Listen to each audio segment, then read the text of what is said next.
Bà số đấy chẳng là lấy ngày nít trong tranh video bằng hàng nhá bà vì chú chối và phê từ tua sam spi anh nhá bà LED chẳng là lấy dương mơ cầm hội bảo viện á bà đặt lượng mà bà bây giờ đặt lớn cứ phơi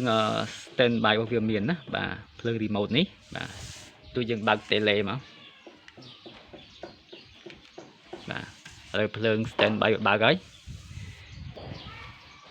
rồi dừng chăm mới từ lừa từ tua bà chẳng với miền lục hiệp lưu thầm đà nè vì miền lục hiệp thầm đá còn tái việc miền xâm lên thì lấy khi nhom nâng bao xâm lên tề lệ mà nó chẳng xâm lên cứ khi nhom bao ở hai nơi tại mình lừ nè nơi tạt lừ bà chẳng cầm hội bảo viên ấy cứ dân khơi việc khôi giờ này xâm lên nè bà chẳng lục hiệp cứ việc thầm đà tế lục hiệp bảo vía bà chẳng việc bạch xâm lên nè hay xâm lên cứ dân cầm lại hay ở hỏi còn nơi tạt lừ này nè chẳng dân chập đạo thua ca chu chu tại mà đón bà lấy dânទៅឆែកមើលថាតើបញ្ហារបស់វានោះបាទវាខូច IC សំឡេងឬមួយក៏ខូចឧបលោណាហ្នឹងហើយបាទអញ្ចឹងឥឡូវយើងចាប់ផ្ដើមដោះជួសជុលតែម្ដងណាបាទអញ្ចឹងសូមធ្វើការតាមដាន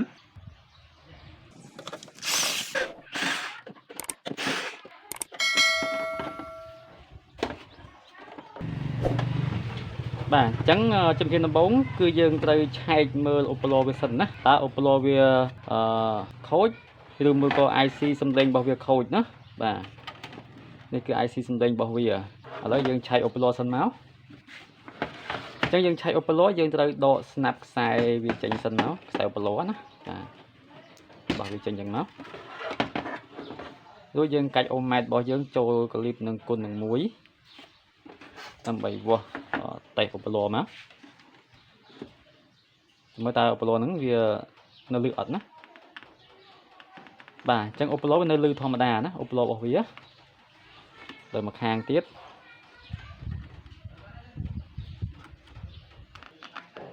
អញ្ចឹងឧបលោវានៅលឺទាំងពីរណា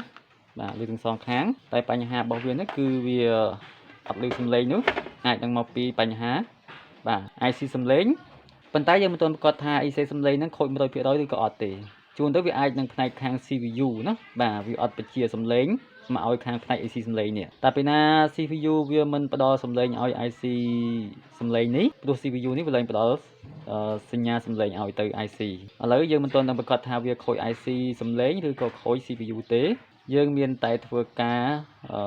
យកផ្ទាំងកែបាទផ្ទាំងកែសំឡេងមកដើម្បីធ្វើការតេស្តណាធ្វើការតេស្តទៅដល់កំហូចបាទរបស់វាណាបាទព្រោះវាមានពីរបែបហ្នឹងណាដោយសារវាមានពីរបែបនេះយើងមិនអាចបានស្មានថាមួយណាខូច 100% ទេទោះយើងធ្វើការតេស្តវាណាទៅប្រទាំងអំភ្លីកែមួយណាទាំងសំឡេងកែមួយដើម្បីធ្វើការតេស្ត CPU នេះសិនថាតើ CPU នេះមានដល់សំឡេងមកឲ្យដល់ IC សំឡេងហ្នឹងហើយនៅណាបើសិនជាយើងធ្វើការកែទាំងសំឡេងមួយហើយវាលឺមិនន័យថា IC នេះគឺវាខូចបើសិនជាយើងយកទាំងកែសំឡេង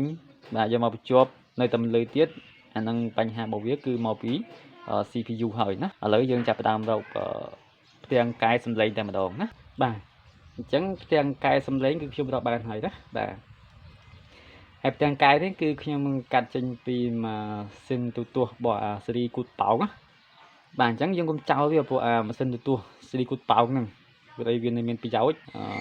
មានកន្លែងខ្លះគឺយើងអាចយកបានដោយកន្លែងផ្ទាំងសំឡេងហ្នឹងគឺយើងអាចកាត់យកបានហើយណាបាទគ្រាន់បានកែចូលទូទាស់ផ្សេងទៀតអញ្ចឹងឥឡូវយើងចាប់ផ្ដើមកែតែម្ដងបាទនេះខ្សែពណ៌ក្រហមនេះគឺខ្សែភ្លើងចូលអញ្ចឹងEC សំឡេងពណ៌ទូគូតប៉ោងនេះវាស៊ីភ្លើងចាប់ពី12 វ៉ុលណាបាទ12 វ៉ុលទៅដល់5-10 វ៉ុលហើយខ្សែសនេះគឺខ្ញុំតដាក់ភ្លើងដកណាខ្សែក្រហមភ្លើងបោកបាទគឺយើងតបែបនេះណាហើយចំណែកឯកូនខ្សែខ្មៅទូចនេះគឺខាងផ្នែកសំឡេងចូលណាបាទខាងផ្នែកសញ្ញាសំឡេងបាទតោះឥឡូវយើងចាប់ផ្ដើមកែតែម្ដងអញ្ចឹងជំហានដំបូងគឺយើងត្រូវរកភ្លើង12 វ៉ុលនៅក្នុងបតនេះសិនរកភ្លើង12 វ៉ុលរកភ្លើងម៉ាស់ហើយចំណែកឯខាងច្រកសញ្ញាសំឡេងគឺងាយស្រួលទេណាងាយស្រួលទៅទេបាទតែចំពោះបងប្អូនមិនដែលបានសិក្សាគឺរឿងលំបាកណាប៉ុន្តែអត់អីទេគឺស្ថានភាពទូទាស់គឺយើងត្រូវមើលដែរបើសិនជាអតិថិជនគាត់មើលអង្តែនធម្មតាអាហ្នឹងយើងត្រូវយកសំឡេងសញ្ញាពី CPU ណា ប៉ុន្តែបើអតិថិជនគាត់ប្រើប្រភេទថាសកែរណប DTV អាហ្នឹងគាត់ប្រើដោយច្រក AV ណាបាទគាត់ប្រើ AV ខ្សែ AV ងាយស្រួលក្នុងការកែជាងយើងអតិថិជនគាត់មើលផ្នែកទូណាបាទផ្នែកទូប្រើអង្តែនធម្មតានោះអញ្ចឹងខ្ញុំកែនេះគឺខ្ញុំកែបង្ហាញសម្រាប់ជូនបងប្អូនគឺងាយស្រួលណាងាយស្រួលក្នុងការកែហើយសម្រាប់តែអ្នក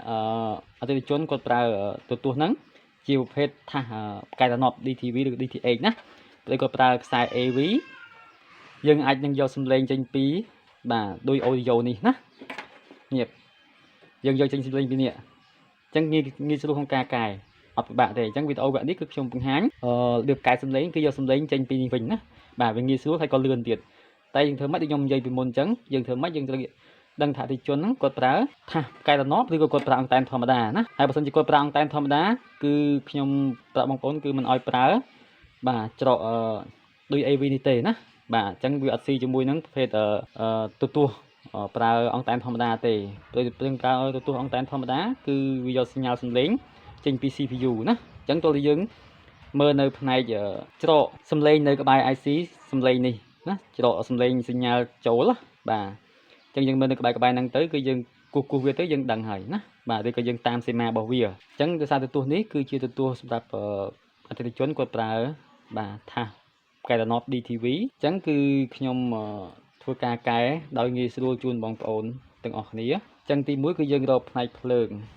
បាទរកផ្នែកភ្លើងដកច្រក 12V ណាឥឡូវយើងដោតភ្លើងបាទអញ្ចឹងខ្ញុំដោតភ្លើងហើយឥឡូវយើងដាក់ម៉ាស់នៅតួនេះមកហើយ clip ohmmet របស់យើងគឺយើងកាច់ចូលមក 50V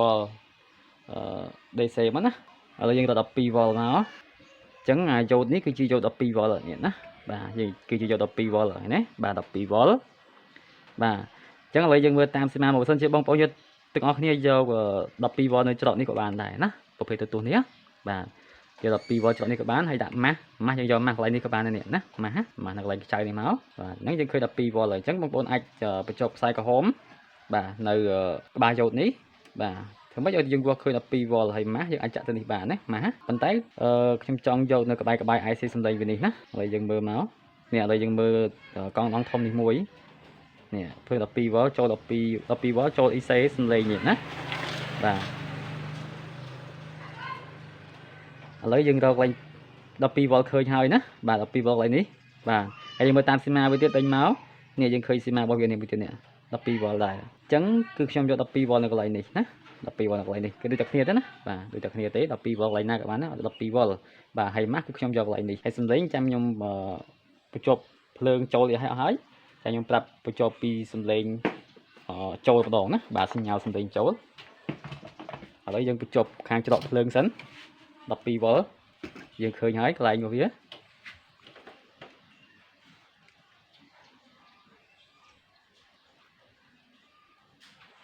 បាទច្រក 12V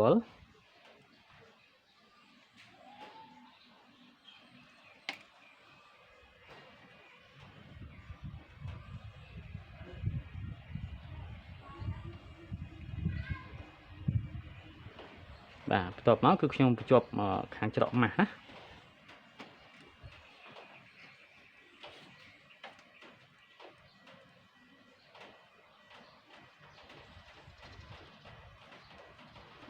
ចឹងបើសិនជាទទួលនេះអតិថិជនគាត់ប្រើ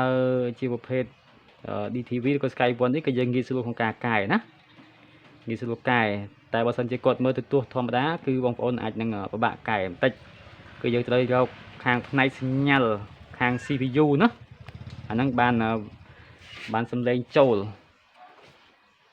ទៅក្នុងផ្ទាំងកែរបស់យើង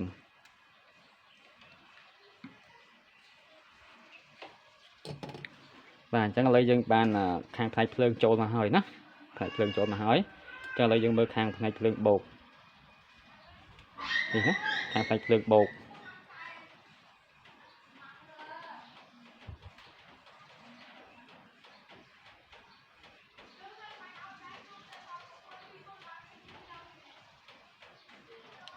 បាទឥឡូវខ្ញុំនឹងបង្ហាញខាងផ្នែកសញ្ញាជូនបងប្អូនទាំងអស់គ្នាអញ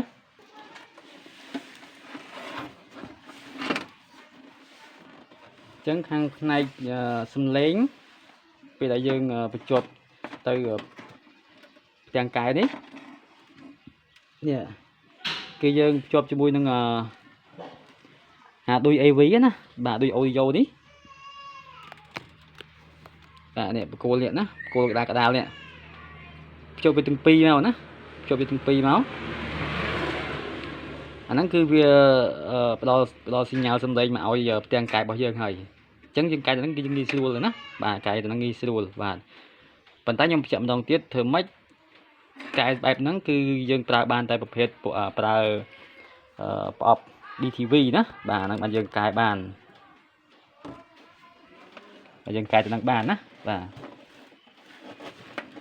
ឥឡូវខ្ញុំនឹងចាប់ផ្ដើមភ្ជាប់បាទបង្ហាញជូនទៅដល់បងប្អូនទាំងអស់គ្នា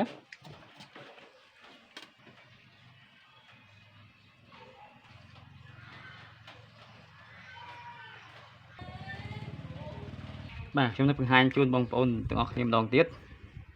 នេះណាគឺយើងយកបកគោលនេះណាបកគោលនេះហើយនឹងបកគោលនេះបាទហើយយើងត្រូវដឹងថាយើងយកបកគោលហ្នឹងបាទនៅចំផ្នែកដូចច្រកណាណាបាទអញ្ចឹងអាដូច AV វាមាន3ពណ៌ណាវាមានដូចពណ៌លឿងពណ៌សពណ៌ក្រហមអញ្ចឹងយើងបញ្ជាប់បកគោលខ្សែនេះទៅសំឡេងសញ្ញាសំឡេងវានេះគឺយើងយកខាងផ្នែកពណ៌សហើយនិងផ្នែកពណ៌ក្រហមណាបាទតែយើងយកផ្នែកខាងកដាលណាយើងយកបកគោលខាងកដាលណាបកគោលខាងកដាលខ្ញុំបង្ហាញនេះបាទបកគោលខាងកដាលគឺយើងអាចប្រគុំចូលគ្នាមកណាបាទប្រគុំចូលគ្នាមកបាទអញ្ចឹងឥឡូវគឺខ្ញុំភ្ជាប់រួចរាល់ហើយអញ្ចឹងអាបកគោលពីរនេះគឺយើងប្រគុំចូលគ្នាណាប្រគុំចូលគ្នាបាទហើយអញ្ចឹងខ្សែគឺយើងភ្ជាប់តែមួយហ្នឹងមកហើយនេះយើងប្រគុំចូលគ្នាក៏ប៉ុន្តែវាមានដូចពណ៌ក្រហមពណ៌សនេះគឺជាប្រភេទ stereo ណាប៉ុន្តែដោយសារEC ទាំងកាយរបស់យើងនេះគឺជាប្រភេទ mono បាទអញ្ចឹងគឺយើងប្រគុំចូលគ្នាឲ្យវាខ្លាយជា mono ណាឲ្យ stereo ហ្នឹងខ្លាយជា mono មកខ្សែសញ្ញាសំឡេងតែមួយបានហើយណាតែមួយមកចូលក្នុងបាទផ្ទាំងកាយសំឡេងរបស់យើងនេះបាទអញ្ចឹងយើងប៉ុណ្ណឹងគឺ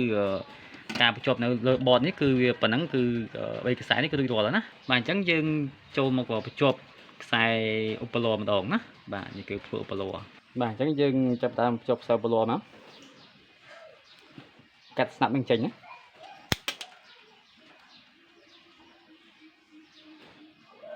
អញ្ចឹងយើងតប្រគុំចូលគ្នាដាក់បូកដោយបូកដកដោយដកណាកុំឲ្យខុសបូកដកតែពេលណាយើងតខុសបូកដកក៏វាលឺដែរប៉ុន្តែវាលឺស្ដាប់ចូលខ្ជិកម្ខាងចេញខ្ជិកម្ខាងបាទស្ដាប់ទៅវាអត់ចូលខ្ជិទេលឺដែរប៉ុន្តែលឺវាអត់ល្អណាបាទ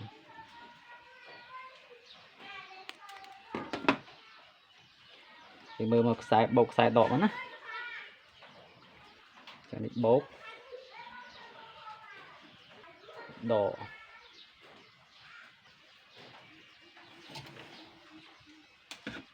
អញ្ចឹងយើងភ្ជាប់ជាមួយនឹងទាំងកាយរបស់យើងនេះមក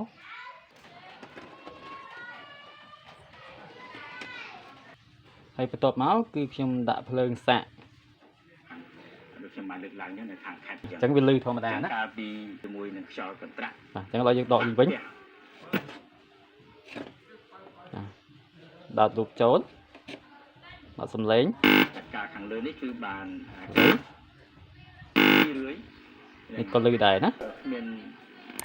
អ្នកណាទុកកាត់បានទេរឿងបាទរឿងអញ្ចឹងឥឡូវយើងចាប់ផ្ដើមរៀបចូលតែម្ដងប៉ុណ្ណឹងគឺរួចរាល់ហើយអញ្ចឹងនៅមួយប្រភេទទៀតដែលយើងត្រូវកែណាកែដូចខ្ញុំប្រាប់របៀបកែដូចបងប្អូនពីមុនអញ្ចឹងវាមានគេកែសម្រាប់ប្រើប្រភេទទូរទស្សន៍ផ្សេងទៀតណាអាហ្នឹងក៏យើងកែយកសំឡេងចេញពី CPU ណាអាហ្នឹងបានយើងកែវាត្រឹមត្រូវល្អចង់យើងប្រើច្រកណាក៏វាលឺសំឡេងធម្មតាដែរប៉ុន្តែយើងកែបែបនេះគឺយើងកែរបៀបលឿនណាហើយងាយស្រួលរៀបចូលហើយយើងចាប់ផ្ដើមដាក់រួចយើងបើក standby ហើយណាអញ្ចឹងគឺវាសំឡេងក៏លឺធម្មតាសំឡេងវាណាយើងដំឡើងសំឡេងស្រួលក្រៅពីនៅការពីទីសាបិទសំឡេងបើកសំឡេងណាការរចនាថ្មីបាទអញ្ចឹងសូមអរគុណ